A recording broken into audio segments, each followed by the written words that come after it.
Málaga.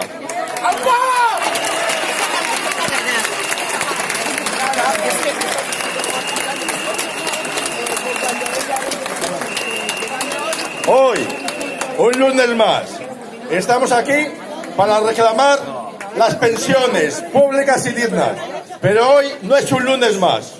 Hoy, hace 40 años, una militante ecologista cayó de un tiro en la cabeza en Tudela.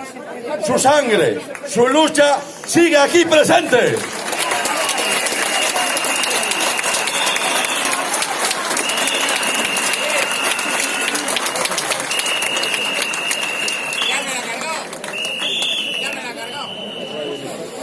Iberdrola pretendía construir en Tudela una central nuclear, pero pretendía, porque en Euskadi les paramos le money.